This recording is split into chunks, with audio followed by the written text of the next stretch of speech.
السلام علیکم ورحمۃ اللہ وبرکاتہ۔ میرے محترم عزیز ساتھیوں، مفتی سلمان اظہری صاحب کو لے کر ایک بڑی دکھد پہنچا دینے والی خبر جو سوشل میڈیا میں اس وقت وائرل ہے، جو آپ اپنی آنکھوں سے دیکھ بھی رہے ہوں گے۔ میرے دوستوں، میرا جی چاہا کہ میں بھی اپنی کچھ رائے رکھوں، میں بھی اپنی کچھ فکر رکھوں، اس لیے آپ کو آخر تک بنے رہنا پڑے گا تاکہ یوٹیوب امپریشن بہت بڑی تعداد میں بھیجے اور مسلمان جو ہے متحد ہو سکے۔ منتشر ہونے سے ہمیں بچنا ہے، ہمیں متحد ہونا ہے۔ میرے دوستوں، ویڈیو پر آخر تک بنے رہنا۔ 29 جولائی کو ان کی رہائی ہونے والی تھی، لیکن اس کے باوجود بھی ان کی رہائی نہیں ہوئی، پھر سے وہ جیل واپس چلے گئے ہیں۔ یہ بہت زیادہ دل کو ٹھیس پہنچا دینے والی خبر ہے، جبکہ ان سے زیادہ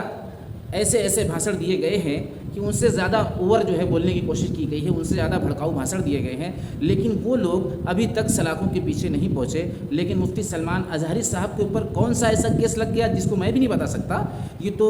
وکیل یا اس کے نزدیک رہنے والے ہی بتا سکیں گے۔ بات سمجھ میں نہیں آ رہی ہے کہ ان سے زیادہ بھیانک بھاشن دینے والے سلاخوں کے پیچھے نہیں گئے، اور دیکھنے کے اعتبار سے ان سے کم بھیانک، ان سے کم بھڑکاؤ بھاشن جو ان کا نظر آیا، وہ دیکھنے کے اعتبار سے ایسا لگ رہا تھا، لیکن ان کی سوچ میں یعنی انڈیا کے ہندو بھائی نہیں تھے جو کہ انہوں نے اپنے بیان میں بتایا۔ اس کے باوجود بھی ان کے کہنے کے اعتبار سے کہ ہم ہندو بھائی کو ٹارگٹ کر کے یہ بات نہیں بولے ہیں، لیکن اس کے باوجود بھی وہ آج تک جیل کے اندر ہیں، اور اس سے خطرناک بھاشن جن لوگوں نے دیا ہے وہ باہر گھوم رہے ہیں۔ اب اس کی گہرائی کیا ہے، اس کو سمجھنے کے لیے یعنی ان کے قریب پہنچنا پڑے گا، اور پہنچنا پڑے گا اس لیے کہ آخر بات کیا ہے، آخر ماجرا کیا ہے، جبکہ اس سے خطرناک بھاشن دیے جا رہے ہیں۔ اب ہمیں کرنا کیا ہے؟ اب ہمیں یہ کرنا ہے، سب سے پہلے تو ہمیں ہر برائی سے بچتے ہوئے بھلائی کا راستہ اختیار کرنا ہے، یعنی جتنا بھی خیر کا راستہ ہے اسے اپنانا ہے، جتنا بھی برائی کا راستہ ہے اسے چھوڑنا ہے، اس لیے کہ حالات جو بدلتے ہیں وہ اعمال سے بدلتے ہیں۔ حالات جو بدلیں گے وہ اعمال سے بدلیں گے۔ دعا کے ساتھ ساتھ اپنے اندر کی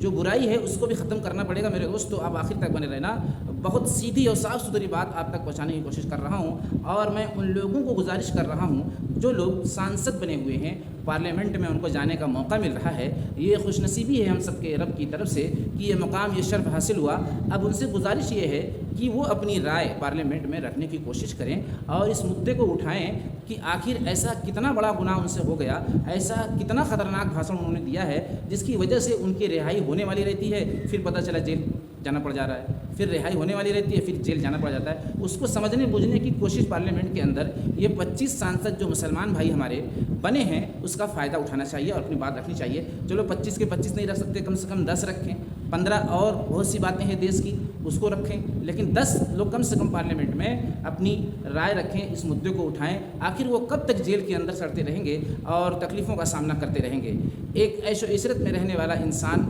اور طرح طرح کی بیماریوں میں بھی وہ مبتلا تھے، لیکن اس کے باوجود جیل جانا ہوا، اور جیل جانے کے موقع پر ایک فساد کی شکل بنتی نظر آ رہی تھی، لیکن انہوں نے مائک کے ذریعے لوگوں کو سمجھایا اور ایک فساد ہونے سے بچایا، اور پولیس کے لیے آسانی کا راستہ بنانے کا ذریعہ بنے وہ، کہ تاکہ کوئی فساد برپا نہ ہو جائے جس سے پولیس بھی پریشانی میں آئے گی اور مار دھاڑ ہوگی، لوگ ہو سکتا ہے موت کے حوالے اس میں ہو جائیں، دونوں طرف سے پتھراؤ، اور پولیس کے آمنے سامنے جو مٹبھیڑ ہوتی آپس میں، اس میں پولیس کا بھی نقصان ہوتا اور پبلک کا بھی نقصان ہوتا۔ اس لیے ایسے فساد سے لوگوں کو بچانے کے لیے انہوں نے جو ہے جیل کے اندر سے یہ پیغام پہنچایا، تو یہ تو بہت بڑی خوبی ہے، یہ تو بہت بڑی اچھائی ہے۔ اس لیے میں گزارش کرتا ہوں کہ وہ سارے سانسد جو اللہ رب العزت کی طرف سے بنائے گئے وہ اپنی بات رکھیں، اور ہندو بھائی کے جو سانسد بنائے گئے ہیں اگر وہ حق پرست ہیں تو وہ بھی اپنی رائے رکھ سکتے ہیں، مدعا اٹھا سکتے ہیں کہ آخر کب تک اس کی سزا ان کو ملے گی، کتنے دن تک ان کو سزا ملے گی، کتنی بڑی انہوں نے گناہ کیا ہے، اس کا مدعا۔ اس لیے کہ انسانیت کے ناطے سارے بھائی ہیں۔ ایک انسان کو اگر تکلیف پہنچی ہے مشرق میں تو مغرب میں رہنے والے انسان کو بھی تکلیف پہنچنا چاہیے، اس لیے کہ انسان انسانیت کے ناطے ایک دوسرے کی مدد کرے۔ مذہب کی بنیاد پر بھید بھاؤ پیدا کرنے کی ضرورت نہیں ہے، بلکہ انسانیت کے ناطے، جیسے ہو سکتا ہے ہندو بھائی اس لیے جو ہے اس میں ہیلپ نہیں کر رہے ہیں کہ ہم سے کیا مطلب، یہ تو مسلمان ہیں، مسلمانوں کے گرو ہیں، نہیں، اگر وہ حق پر ہیں یا ان کی سزا پوری ہوگی، جیسے انہوں نے اگر گناہ کیا بھی، ان کی اگر سزا پوری ہو گئی ہے تو اس پر مدعا ہندو بھائی کو بھی اٹھانا چاہیے کہ آخر یہ سزا کب تک ان کو ملے گی۔ اور ویسے تو 25 لوگ تو خود ہی کافی ہیں، لیکن میرے دوستوں مجھے ایسا نہیں لگتا کہ پارلیمنٹ میں یہ مدعا اٹھایا گیا ہوگا، اگر اٹھایا جاتا تو ضرور کچھ آسانی پیدا ہوئی ہوتی۔ اس لیے ہمیں اس میں غور کرنا ہے اور اپنی جد و جہد لگانا ہے، ان کے لیے دعا کرنا ہے اور ہر برائی کو اپنے اندر سے نکالنے کی کوشش کرنا ہے اور اچھائی والے راستے پر چلنے کی کوشش کرنا ہے، اس لیے کہ حالات کے آنے کی جو وجہ ہوتی ہے وہ ہماری برائی بھی ہوتی ہے، ہمارے اندر جو فتنہ ہے، جو فساد ہے، جو نمازوں کی پابندی نہیں ہے، جو جھوٹ پہ جھوٹ بولے جا رہے ہیں، جو دھوکہ پہ دھوکہ دیتے جا رہے ہیں، جو ماؤں کی نافرمانی کر رہے ہیں، جو کسی کا لے رہے ہیں تو دینے کا نام نہیں لے رہے ہیں، یہ سب بھی وجہ ہے حالات کے آنے کی۔ میرے دوستو، ان ساری چیزوں کو چھوڑ کر اور خوب دل سے 2 رکعت نماز پڑھ کے ہمیں مفتی سلمان اظہری صاحب کے لیے دعا کرنی چاہیے، اور مسلکی اعتبار سے بالکل اس میں کوئی جو ہے انٹرفیئر نہیں، ایک مسلمان کی مدد کرے، بلکہ ایک مسلمان سارے انسانوں کی مدد کرے،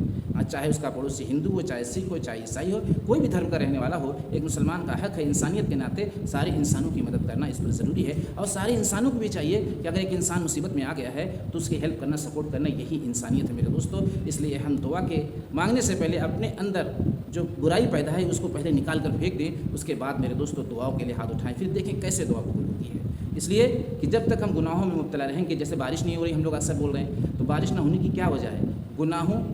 پر چلنا، یعنی برائی اپنے اندر جو پیدا ہے، جس کو ہم